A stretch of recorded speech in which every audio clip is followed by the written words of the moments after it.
welcome to everyone for the Do It With Us session for the 19th of February. So cute. We have our youngest member. I remember those days, babies sitting on the table and trying to do it all. So cute. Mari's in the car. Get to see like sunroof time. Karen's Sorry, shaving, I'm just rushing Karen's home. shaving her I'll be legs. with you. We've got I'll it be all with going. you. I'll be with you in a minute. I'm 2 minutes from home. You're right. No worries. It's just one of those mornings. Yeah. Um, so I'm going to open with my book recommendation. I'm going to say for the month because, like, let's be real that we can't read a book in a week. But I'm reading Stu McLaren's Predictable Profits, which if I did a post in the school group recommending everyone to get it.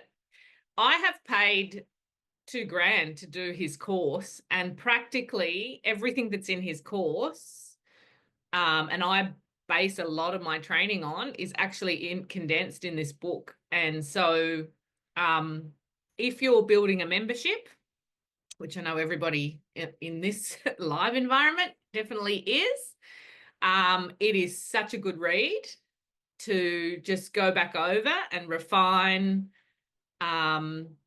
Stu McLaren, STUMCLAREN, and Predictable Profits is the name He's of the book. awesome. He does a lot of good webinars as well. I've done a few of his free courses and stuff. I've followed him for a while. He's awesome. Yeah, he does. So he's very close related. There's like a little family of speakers. He's quite closely related with Jeff Walker, who does the launch. He's the launch guy. Stu McLaren's the membership guy, and then there's a whole bunch of them that kind of hang out together. And he's just a really super good human, which helps because he does a lot of giving back to. He runs these panels at the beginning of every year and gets all the top speakers to come in and say what their predictions are for 2025, and all of the profits for that event go, like, they sell off their services throughout, and all of the profits of what they sell go to a charity. And so he just does really kind of good soul filling work. That aside, he's very succinct in the way that he's put the pieces together of building a membership. You'll probably read the book and laugh because a lot of what you hear me speak about comes from having learnt from him, specifically from memberships. He used to own Wishlist Member, which was a WordPress plugin that turned a WordPress website into a membership site. This is back in, I want to say, in the 2000s, maybe 2007, 2008. And so I used to use that plugin. So I've kind of followed Stu for a really, really long time. He sold his shares in that company, and then he launched his own kind of membership software. And I think off the back of that, what I'm seeing a lot of the big people do is write a book, which is basically selling all of the things that you are about. So there's definitely, software recommendations and all of that throughout the book. And he sells into his course, obviously, if you want more support and that sort of stuff. But just in the essence of what's on the pages, really, really valuable read for all of you for where you're at in your businesses, and if you're wanting to grow membership based course communities, that sort of thing. It is a super good read or listen to. I got it on Audible and pretty much have got through it in a week, but there's lots of activities in it, which I think is the key. Is what's it called again? It's called Predictable Profits by Stu, STU McLaren. Thank you. And so what I thought to put it out there is, if we're all reading it, that maybe we do a book club call that is actually chunk, each chunk by chunk of the book. I'm happy to teach on each of the subjects. I feel very versed in it.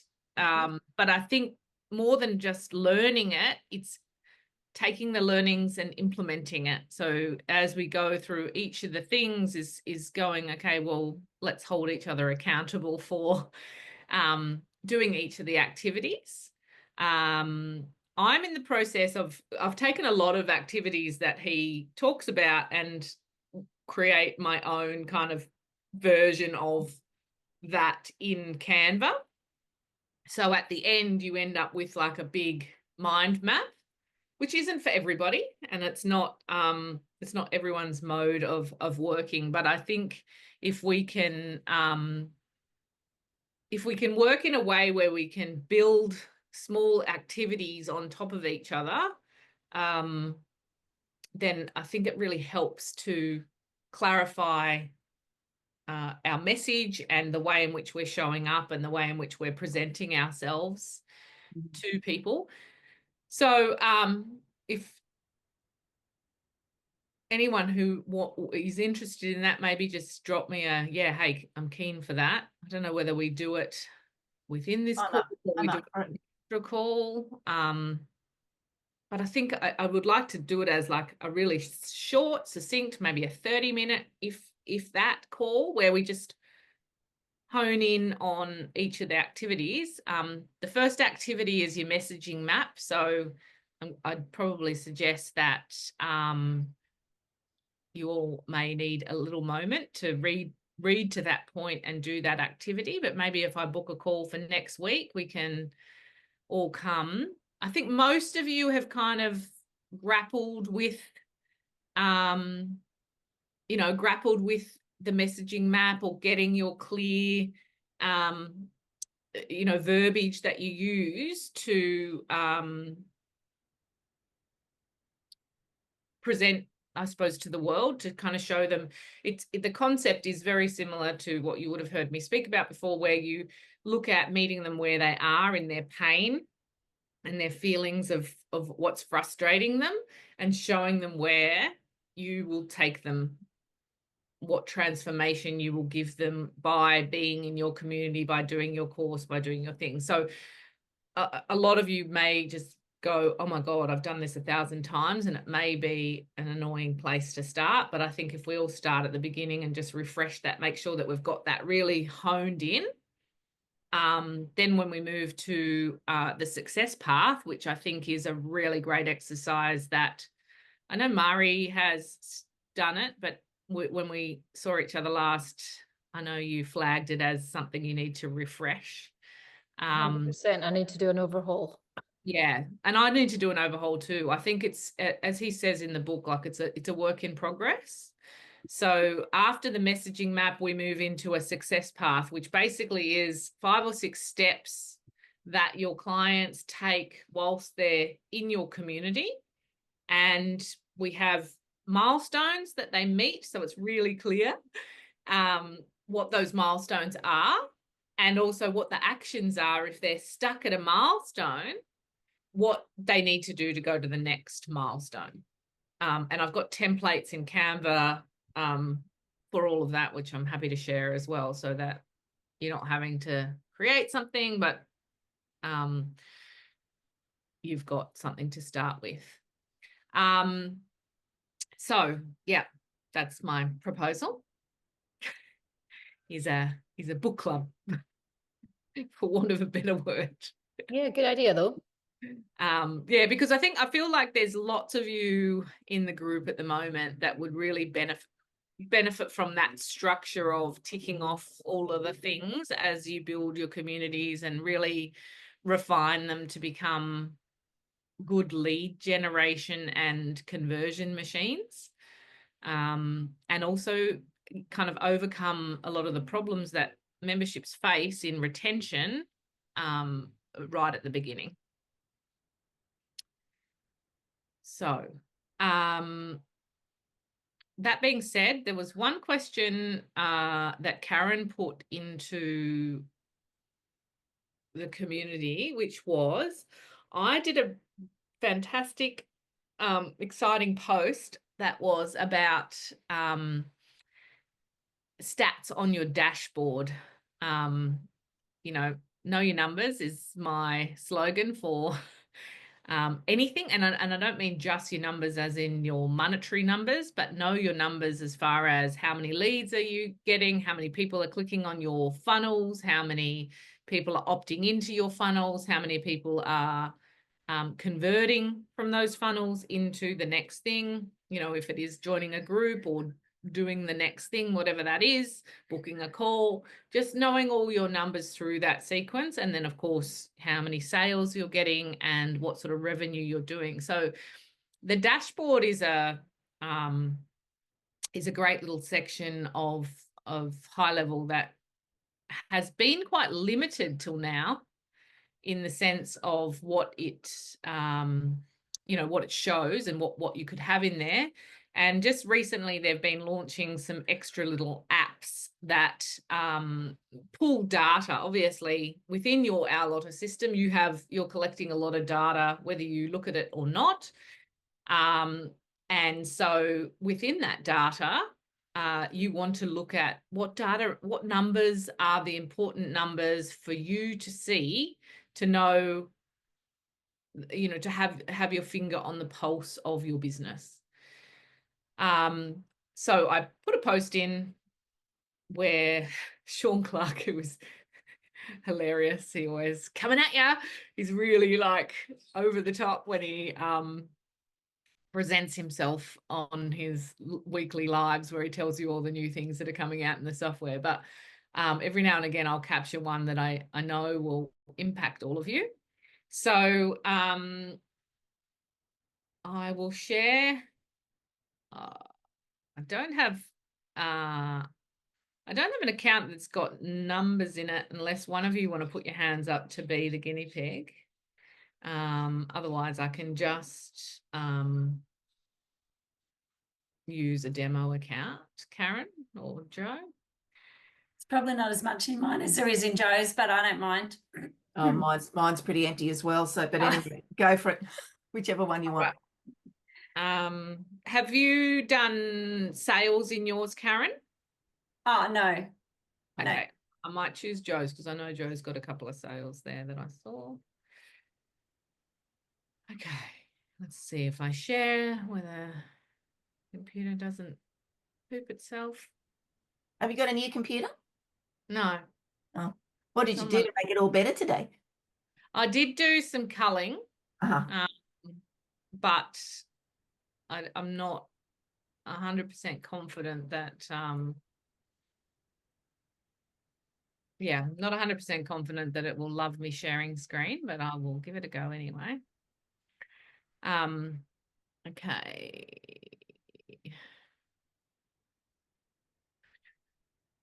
I'm looking for Joanne Brooks and it's not Joanne Brooks, is it? Okay.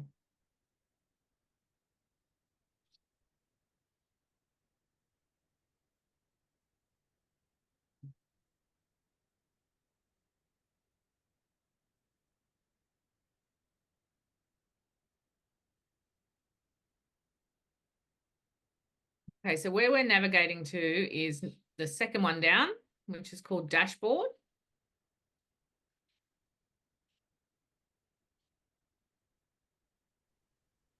Token man is coming in.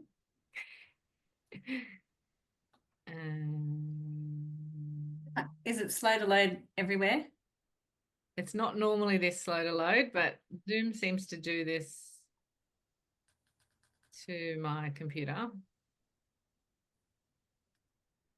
And you can follow along on your own dashboard if that's easier.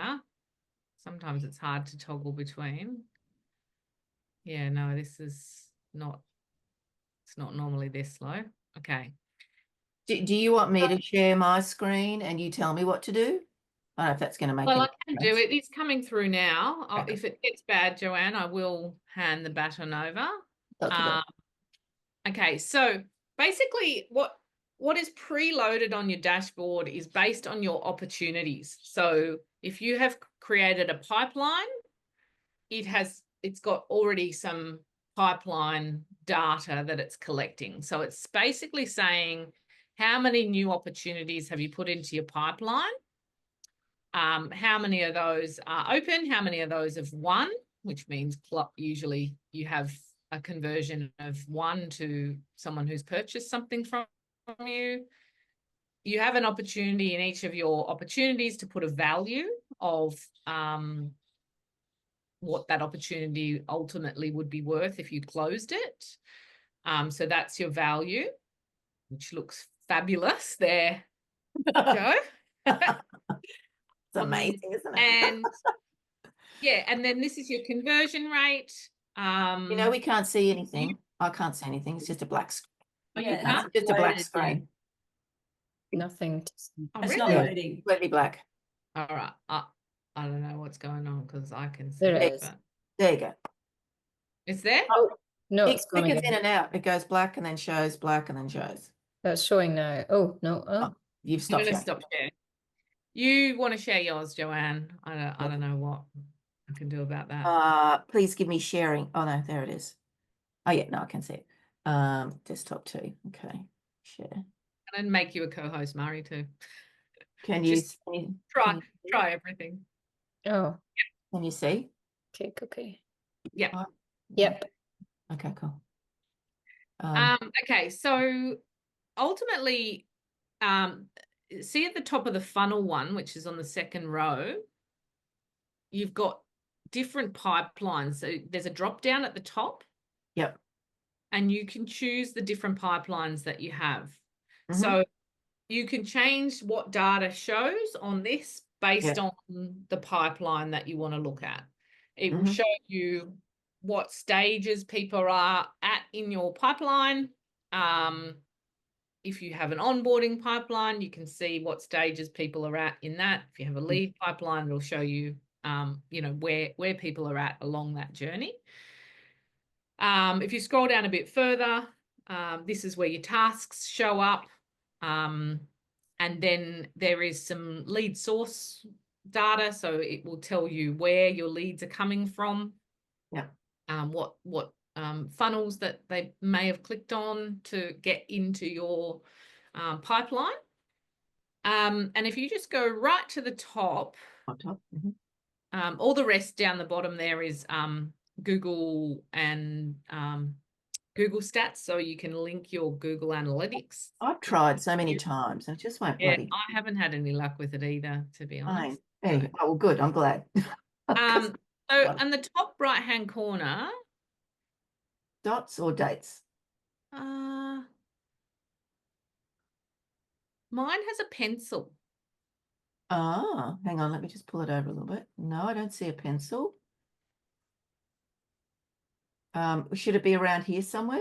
Yeah, it's right next to the dates. Oh, that's only managed time zones.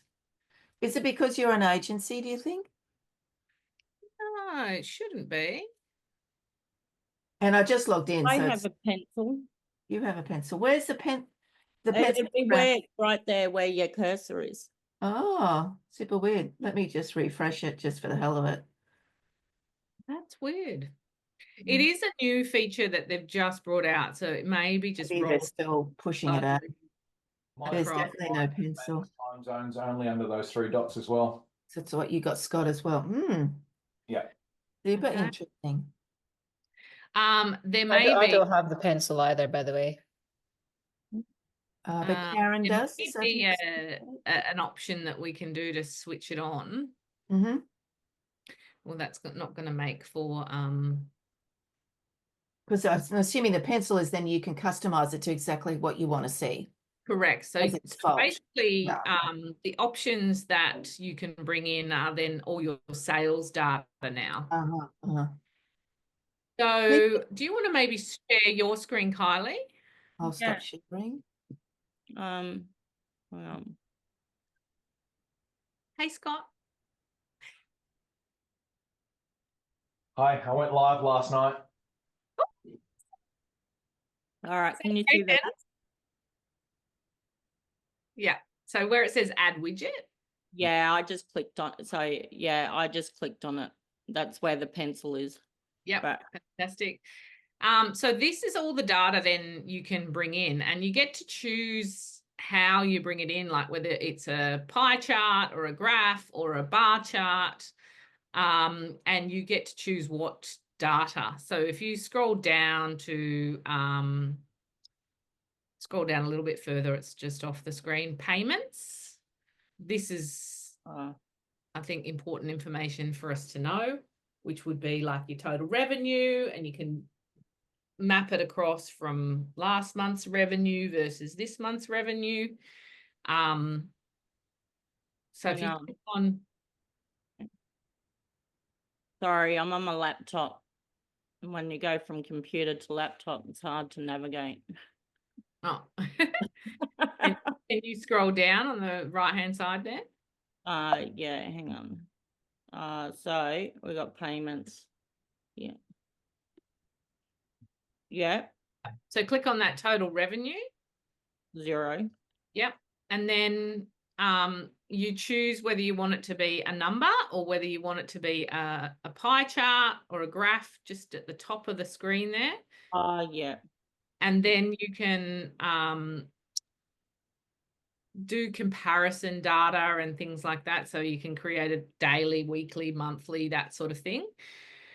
Obviously, when there's data in there, it looks a little bit more fun, but you might have, week by week comparison. You might want to look at it monthly. Is this only based on, sorry to interrupt, if you've got an opportunity set up? So my modes of income through my Alotta business, you're going to hate me saying this, I don't have a robust opportunity set up, or I haven't paid any attention to it to move people along and add a price to, because some people aren't, like to say a business has been won and to how much value, it's variable for me. Yeah. Okay. So the first part of this conversation, which is all that data that's sitting at the top of Kylie's screen there that says funnel and that information, that information pulls from your opportunity pipeline. And I will get you to put your fingers out and I'll slap them, because you need to have an opportunity pipeline. And I think, Scott, if you want to unmic and share your I do have them. I just don't pay attention to them. Well, I think it's really important that when we set up our businesses that we have an opportunity pipeline, because then we know that our customers are doing the things that we know they need to do to buy from us or to become a client. Scott, do you want to speak to that a little bit? Because I know you've had a massive experience of that in the last few weeks. Yeah. When I first asked Rochelle to build this for me, I didn't have even a concept of what a pipeline or the opportunities was. And that was a real eye-opener for me, because now I get visibility of where every lead is at the stage of the process. And so we can tweak basically the system or the emails or the follow-up to help push people through. And before, I had no visibility of where anyone was at. So we've got about 8 different opportunity markers along the journey. And now I can see in the dashboard that we've got the opportunities, and it's a bar graph, and I can just log in and just instantly know where the bulk of the community is. It's really kind of, do you want to share that? Yeah, please. So I think one of the big things that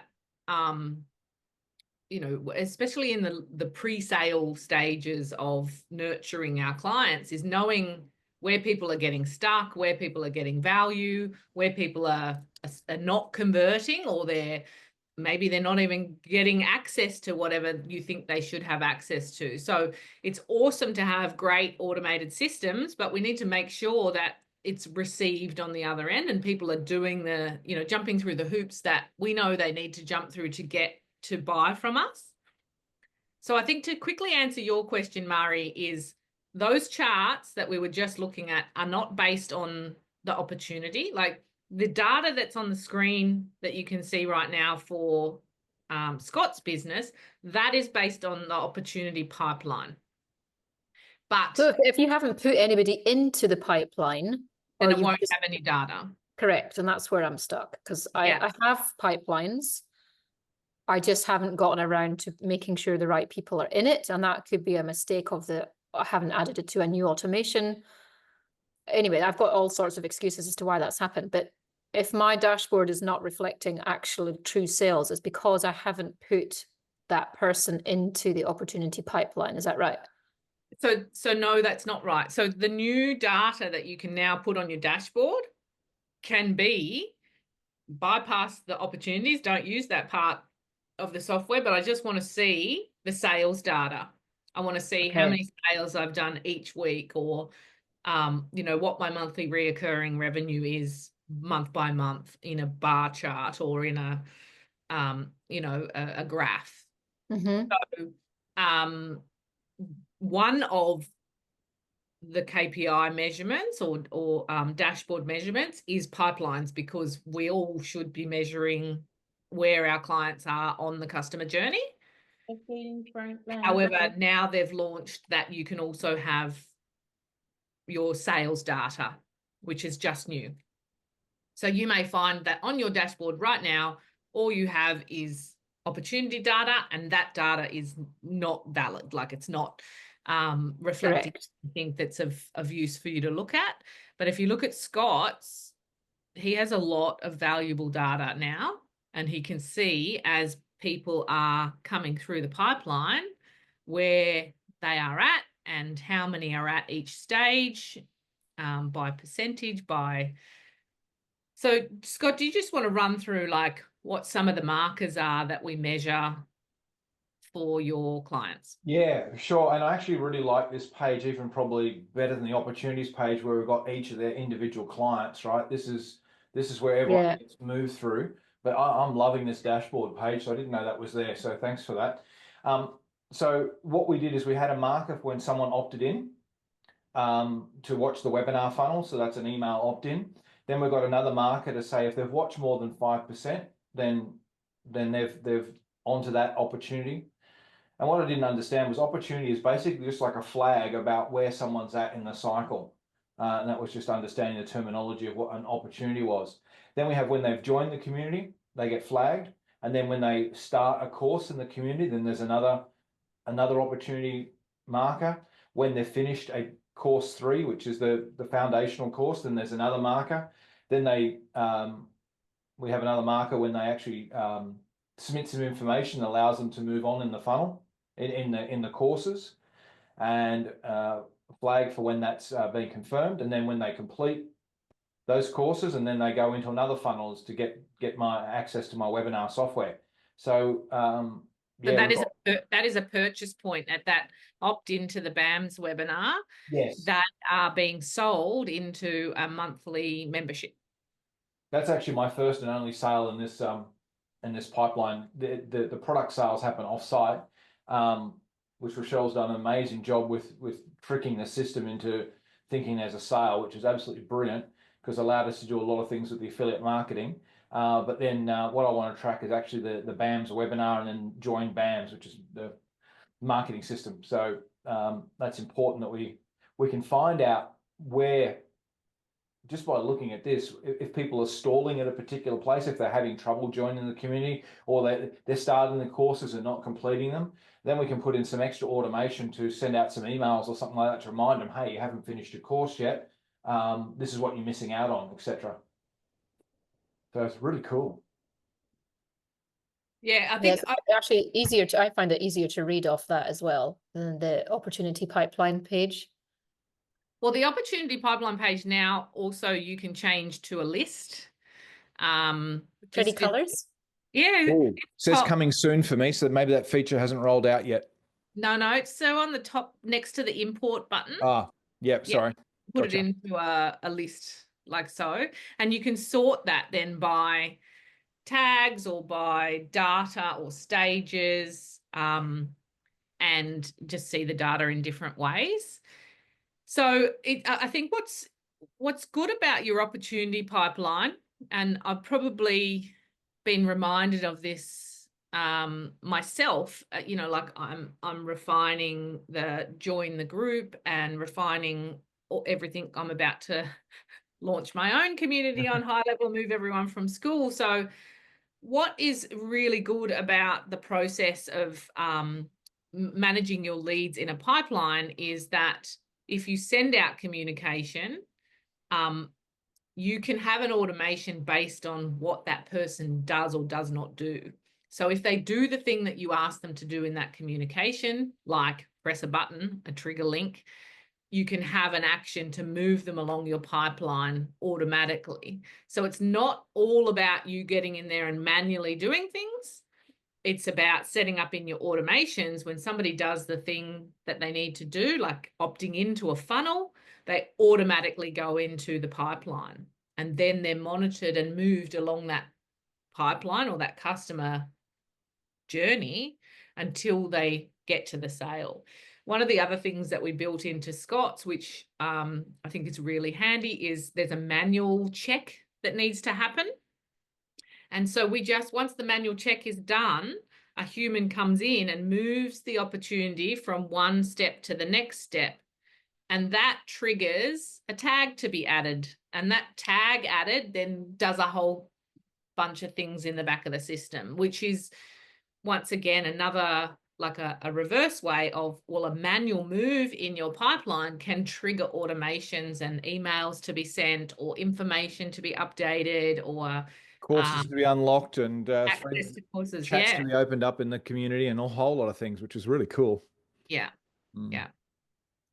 Kylie, you had your hand up. Yeah, so I just want to know, so moving on, so I've got 14 that opted into my challenge. Yep. And then I've had 7, well, it's not quite 7, so 4 join the community. Yep. Right. So do I need to create a new funnel so I know where they are in the opportunity list? Is that what I need to do? So yeah, so you need to have if you want to automate a movement in an opportunity. Yeah. So say somebody opts in using a form, which is probably number 101, is that they come in as a lead and you capture them into stage 1 of your opportunity. If you want to move them to an opportunity based on an action, you would create an automation that triggers based on the action that you want them to take. So the trigger might be that they clicked on a trigger link, or the trigger might be that they opened an email, or the trigger might be that they've completed or started a course. Yeah, okay. So that you need to set up the automation, and then that automation says, okay, when somebody does this thing, whether that is click on a trigger link, open an email, do the thing, then add this tag, so you know, and you can run reports off the clients who have done the things, move them in the opportunity to that stage that's relevant to what they've done, and then maybe send them an email, or maybe send you an email, or set you a task to do something to make sure that they have the next steps. Yeah, and that's in the current workflow. So that burnout to breakthrough workflow that I would have those triggers. You would create a new workflow that is triggered by the action.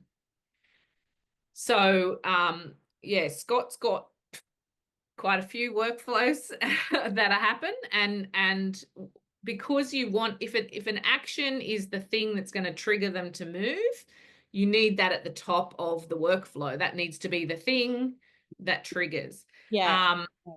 Somebody I was talking to, and I can't remember who it was, but we were talking about goals. So within a workflow, you can also have a goal. So a goal is basically an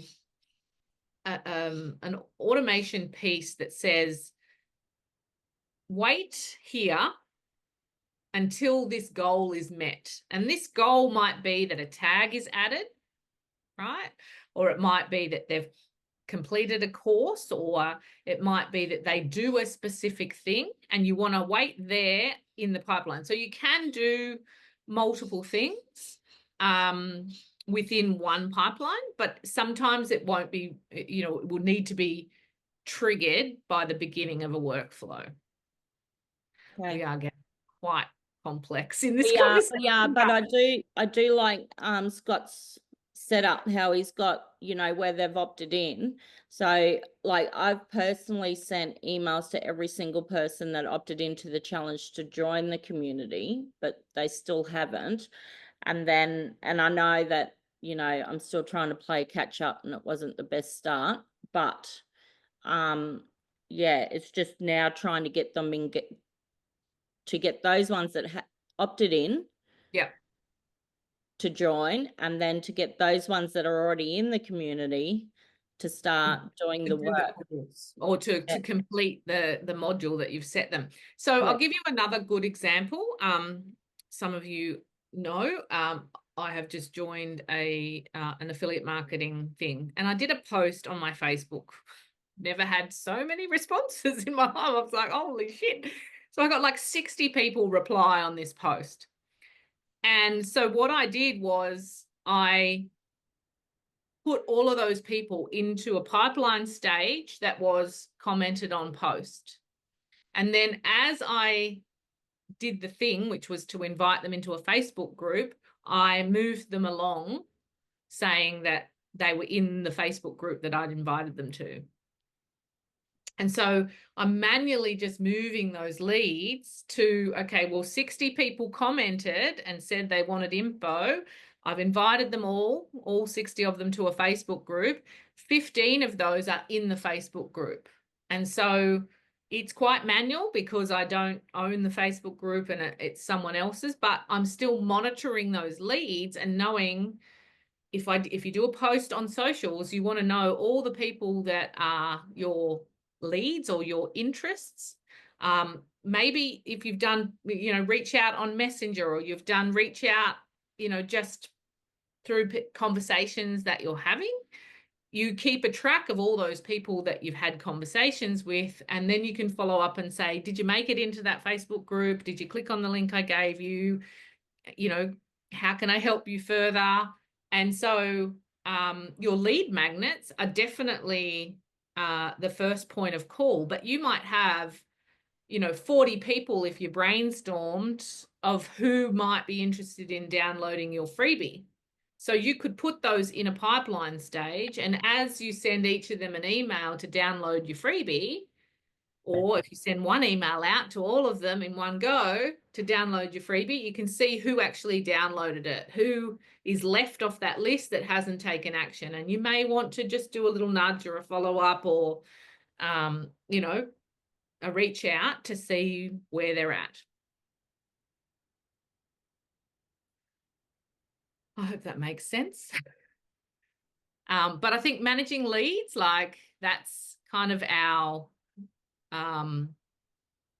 that's our job. Like, when you're running a business, you know what your customer journey is, and you know what markers that people, and the better you get at herding your people through your customer journey, the better it is. So that's my 2 cents worth. I was trying to do a new one this week, and I was getting lost in the terminology, I think, which Scott may have addressed already. The new terminology, or the understanding the terminology, is because I've got a flow, I think, for download my freebie, book a call, But now what I was doing before was I had a spreadsheet of all my contacts. So some of them are networking, business referrals. So I have an inter-referral system with some counselors, for example. And then another one was for speaking gigs. So I did that speaking gig last week, and I really enjoy doing them. So now I'm trying to create a contact for people that aren't moving into my normal client base contacts. So having them as separate as either business contacts or connections. And then I got totally lost in, do I do a workflow for that? How do I put them in as a contact, but differently, because it's more important that it's the business that I'm contacting than the person. Does that make sense? Yeah. Does that so- come down to tags? Yeah, I was going to say tags are probably your best friend when it comes to segmenting your audience. So you might have, I thought that. I always refer to it as, putting people into buckets, is just sorting your data and going, okay, well, these people are business connections that I would speak to on getting speaking gigs, for example.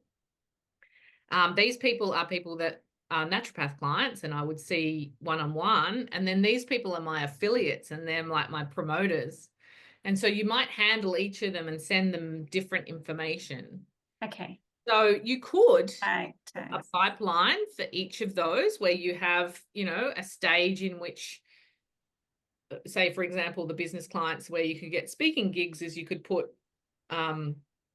the beginning of the pipeline might be that you're putting all the people there that potentially have a podcast or have a speaking event that you could be a part of. And then if you do a reach out, that might be your second stage of you've sent them an email saying, hey, you're open to doing, presentations. Here's some of the topics that I speak on. And then, you just do the customer journey of, okay, well, what gets me to the point where I get a speaking gig booked?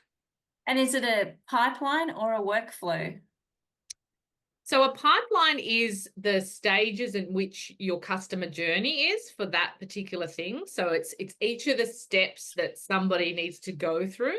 A workflow is the automated piece that puts people, well, it does pretty much anything. It creates the automation to place people. So if you have a freebie funnel and it has a form in it, you could have a workflow that says, when this form is filled out, put this person in stage 1 of my pipeline. So the workflow is the automation that does the thing that you want it to do. Whereas a pipeline, you can manually just move people along if you're just having conversations and it's a bit more manual. So pipeline is probably what I'm looking at because it's not a lot, so it's easy. Yeah, and so it's just about organising your contacts and knowing who you're having conversations with and which stage they're at. So when you get 10 minutes in your day, the conversation that I had with Joanne, I know where she's at and I've got some notes on her account, so I know what to speak to her about next time and where she's at with what she's done with me or something along those lines. Yeah, that's where I was getting struggled because my spreadsheet's so easy. I just open it up and I see, last time I contacted, like there's, columns, last time I spoke to them, when I'm speaking again, where they come from. How do I make that data go into Alotta is what I was trying to do because I had a new one and I'm like, oh, do I put that in my spreadsheet? No, let's use Alotta going forward. Yeah, so I would just create an opportunity pipeline and then add each customer as an opportunity and put what stage they're at. I think you'll find that it's way more flexible than a spreadsheet. It will be. I couldn't get my head around how to set it out. Yeah. Okay. Yeah. And then when I was putting them in, the like organization and things like that, because sometimes you don't have the whole person's, like someone contacted me and all I got was their first name and their phone number and their organization. You can still put in an opportunity without an email address. It just means you can't email them. So you just put in the information you've got. And then once they get to a certain stage, where you reach out to them or you need an email address, then you go and fill that information in. So you keep your data. But can you have them as a contact by organization? So if I'm in your contacts, I'm in under Karen Thorley, but could you have me in as Planner for Health? So therefore you could contact me or Renee, or it doesn't really matter. And I'm knowing that this is the company I want to deal with. I might get Paul or I might get John or I might get Fred. Yeah. So you would have a contact, you would have a person. As a person. Generally, and they're part of a company. So I have you. Yeah, that's how I did it. Part of Planner for Health. Yeah. Yeah, righto. Because each human generally has an email address and a phone number or a contact. Yeah, true.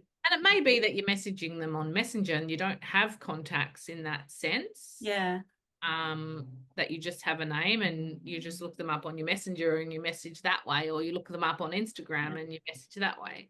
So if you connect your Instagram, like messages that you get on Instagram, cheers, Scott,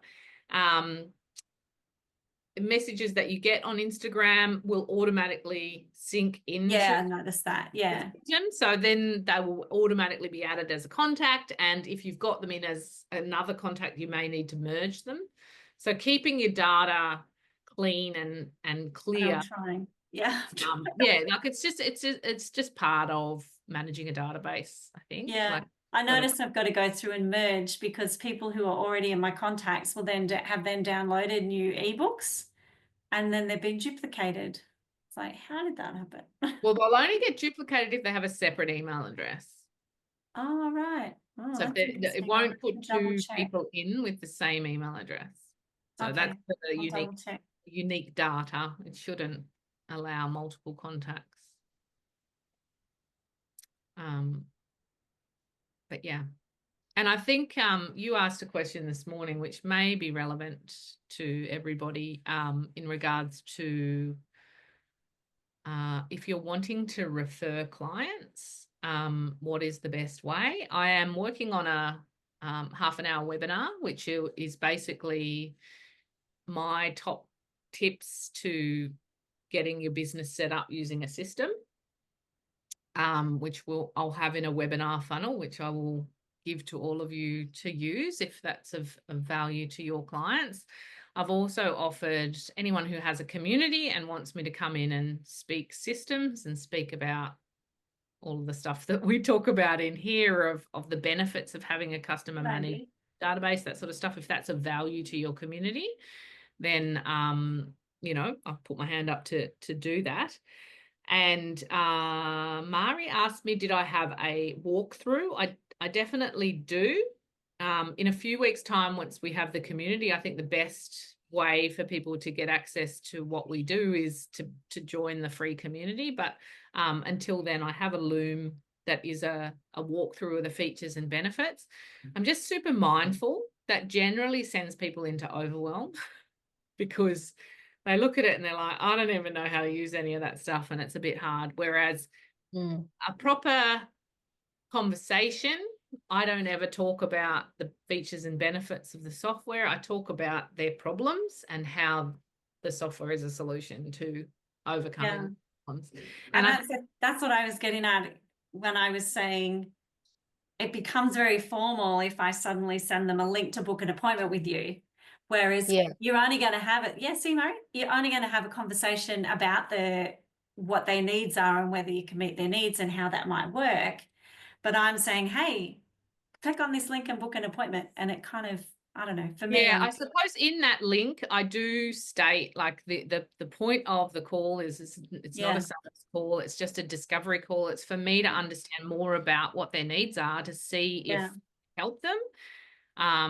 It is a very. I get it. I've got the same thing, but I don't know, when I'm connecting people, I'm like, hey, Mari, meet Rochelle or meet Joe or whatever. Yeah, I'm the same. I've got hey, heaps of my Mari, click on graduates. here to meet Ro. Yeah, I have the think conversation. that's the hardest daily.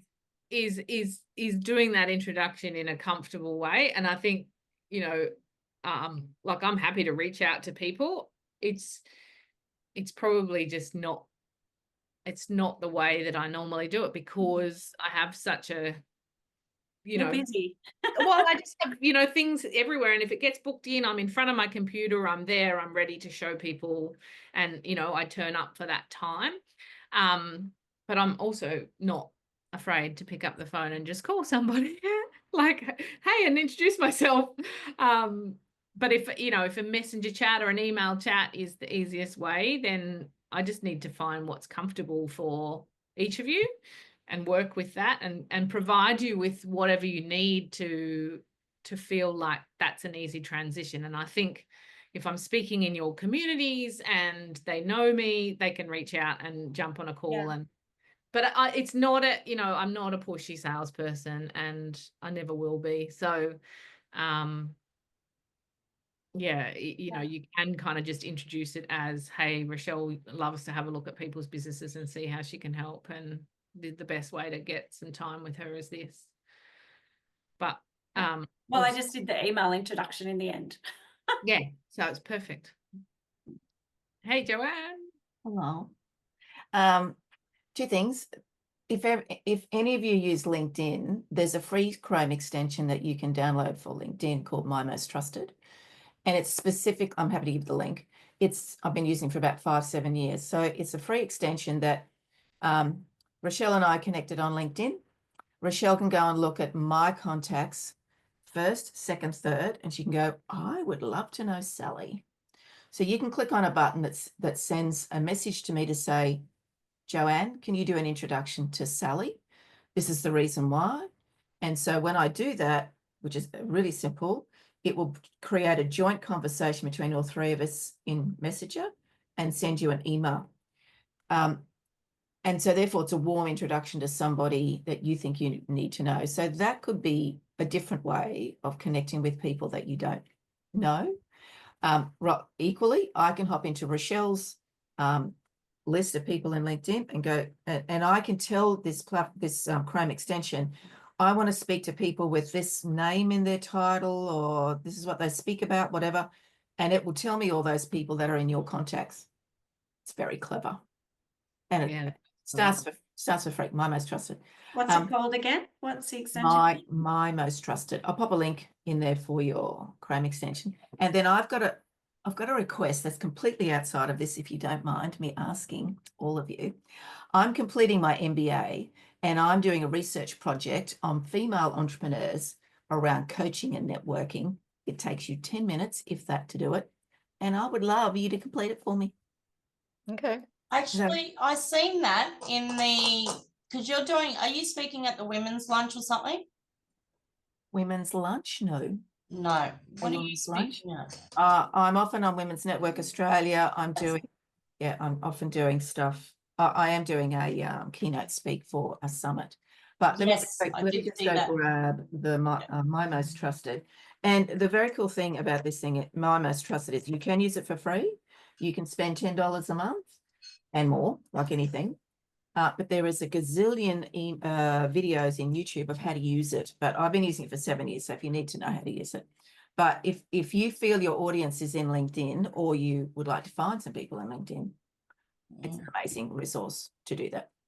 Oh, I see it. I've done it already.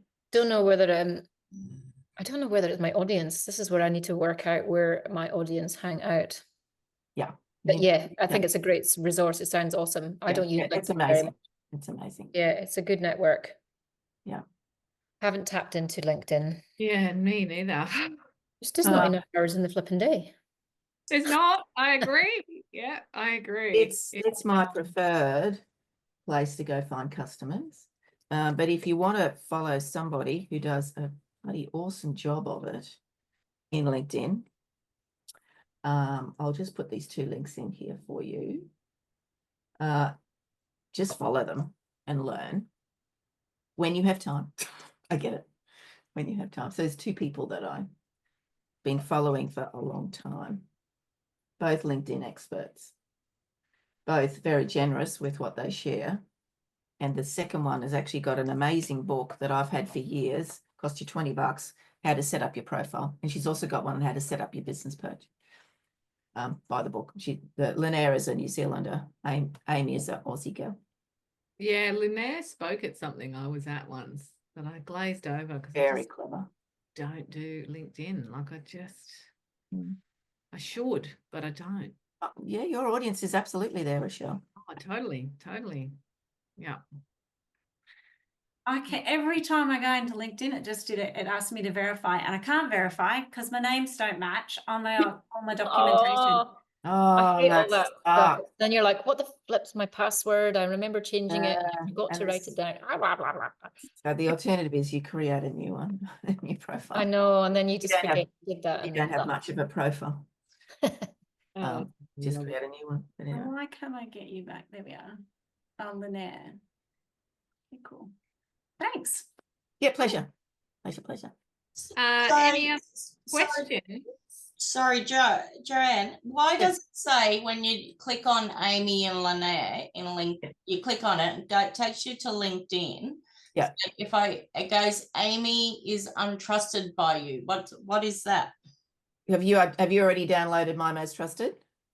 Yeah, and it's installing So it. you need to connect with her. So click on to connect with her. Follow. Yeah. Follow. Yes. So go follow, and then Yeah. you'll see 3 dots, and it should then give you a little drop down, and you should see connect. She's not trusted because you are not actually connected to her yet. Ah, rightio. Okay. Like Yeah. you don't have to connect with her. You can, Yeah. but if Yeah. you connect with her, you'll start getting all her bits and bobs if you want to learn about LinkedIn. Okay, yeah, I do want to learn about anything because there's a lot of my people on there. There might be up here I'm a member of our local LinkedIn. So a lot of our the LinkedIn groups, so down where you are, Kylie, there might be a group as well that meet. So we meet once a month on the first Wednesday, and it's free. Even the food is free. It's crappy food. It's not healthy food, but I've tried to take over the catering. It's not the LinkedIn's fault. It's the location where we have it, the catering services. But you meet with all other LinkedIn PD, and we actually have a LinkedIn party on Tuesdays, and sometimes it might take 10 minutes, sometimes it might be 20 minutes or 30 minutes, and we all go into LinkedIn, put in a post, and then during the party, everybody puts their link in, and we all go in and comment on each other's links. We just work our way down, and so you get all this traction because LinkedIn apparently you can't just do a post and think it's good. You've got to be in there before you do your post and after you do your post and comment on other people's posts to get traction. So the key tips are, if you're going to post, before you post, go and comment on 5 other people's posts. So same as Facebook. Do yours and then after. But the key thing about LinkedIn is comment first, click like, love, celebrate second. Okay, yeah. Do it in that order. Yeah. Do it in that order. So how'd you find that local group? I just looked up locust business groups and came up, and it's at Budrum. Murray, you're welcome to come with me sometime, anytime. It's free. In your spare time, Murray. Yes. Because you're not very busy. You're not very busy. But are you girls only at Budrum? Yeah. Oh, Where are you? Morayfield, 40 minutes, mate. I love can it. come up too. Yeah, it's easier to come to you guys than to go south. Oh, there you go. Yeah, the traffic's better than driving. Yeah, Kind of well, in it's the first Wednesday. And then Rochelle's just down the road in Brizzy. Yes. Yeah, where are you doing? Gold Coast. Top end of the Gold Coast. You are south. You're real south. Oh, yeah. It's hard to get you people up to the Sunshine Coast. Yeah. But anybody who would like to come to a face-to-face, I'm about to launch a face-to-face that's supported by Women's Network Australia and Small Business Association of Australia. It will start for free, but it's about collaboration. Oh, that's my word of the year. It will be on the Gold Coast. yeah, We will then do them Australia-wide, but I'm setting it up on the Gold Coast first. So. Fab. Cool, because Sarah and I want to do that this year. We want to do some, women's networking retreats and stuff. Like Sarah just did Mind Body Spirit Festival with Kangan Water, and I went in on Friday and we just smashed it. Like, Nice. Yeah. Nice. Just smashed it. And then I spent all weekend in bed. Recovering. Anyway, girls, I need to go. But if you could do my survey, I would be Okay. Thank you. Thanks. Great. Guys. See you next week. See ya. All right. Bye. We're all finito? And we can Maybe. be. You got There's something too else? much. You got something else to say? No, I'm just wanting to just affirm what I'm going to say to Nikki about getting in touch. She's So- got 0 time. What's the best thing to do? It's about the CRM. I can send the Loom if you feel like that would land well. It is 30 minutes of me Oh, going no. through the software, so it's a bit full on. No, it's too much. I mean, she can just have a chat with me. Like, it doesn't have to be like, you can tell her it's just not a sales call. Rochelle just can answer any questions. Yeah. Otherwise, if we book a time to do a presentation, I wonder whether she'd get on a 3-way call. with me and you. And then you can record it if you want, and you can put it in the community. Oh, that's a nice idea. Because I do need something in the community, which I'd left you a message about, but I think that I'd appreciate, like we'd said before, potentially that ongoing monthly piece. Yeah. I can do that. But yeah, that could be a good place to start, is having actual Q&A with someone so people can see where you can fit into their business. I'm happy to, I'll stop the record now. Hang on a Yeah. minute. Stop recording.